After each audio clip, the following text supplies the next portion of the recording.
So what does healing mean to me? Well, that's kind of a big topic there. When it comes to like acute issues, things that just come up, healing is getting over the acute issue, right? So you get sick and then you get better. You hurt your arm and then you get better. I think kind of the hardest part about that is if you hurt your arm and you've hurt your arm for a while and then you hold on to it. You hold on to the fact that your arm is hurt. A lot of times that can really prevent healing. I think a lot of, with these acute issues, the biggest thing is to let it go, to be here, to say, okay, now I'm better. Now I'm better, and you let that go. But I think more about chronic issues. And with chronic issues, it's a little bit different. So with the chronic issue, it probably took a long time to get the problem. You probably did something wrong in your life for a while, or you were born with some kind of issue. It's some kind of lifestyle or something that happened that gives you a problem that you now have, and maybe it goes away, but it comes back, and as the years go by, it keeps coming back. It's a chronic issue.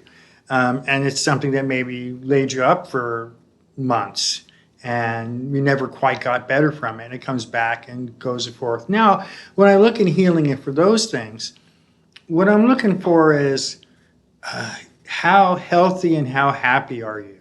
And how healthy and happy do you think you should be? Those are some questions that are on my intake form. And those are really important questions. Healing would make it so that those numbers are close together, that how happy and healthy you are is very close to as how happy and healthy you think you should be. And I think this is a really important point because some people, I mean, you'd think that people say, oh, I should be 90% happy and healthy, or I should be 100%. But some people are like, oh, I should be like 60% happy and healthy. That's the best that they expect from themselves. And maybe that would change over time. But a lot of people have been sick from an early age or have been sick a very long time, and they can't even imagine being healthy. And ideally, over time, that could change.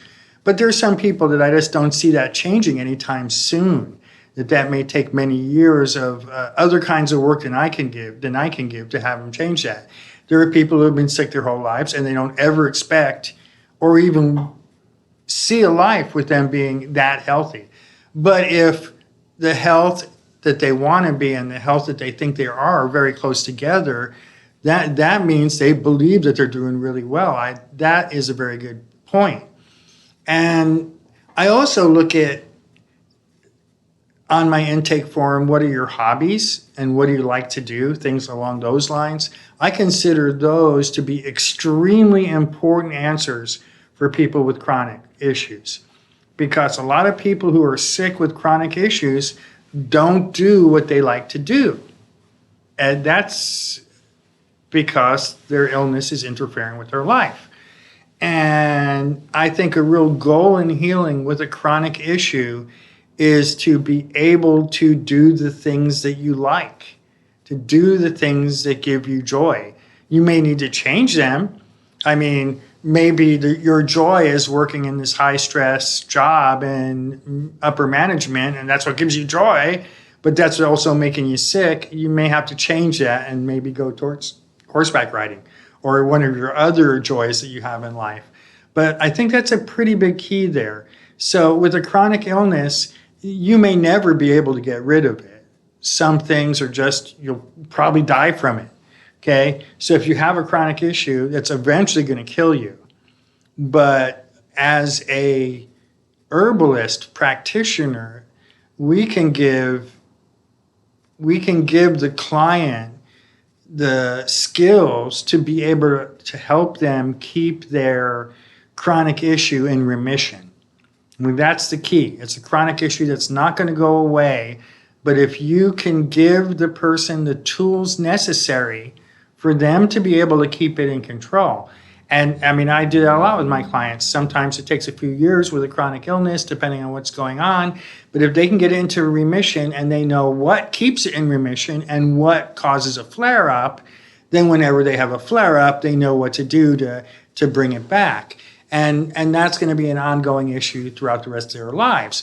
But if they can keep it in remission and they can do the things that they love to do so that it doesn't interfere with their life, and then they die in their 60s, 70s, 80s, 90s of their illness, then they beat it. If they can live a full life for whatever their life is going to be, if they can live their full life and then die from their chronic illness, but it hasn't really stopped them for most of their life, then I consider that a success, and I would consider that some healing in there.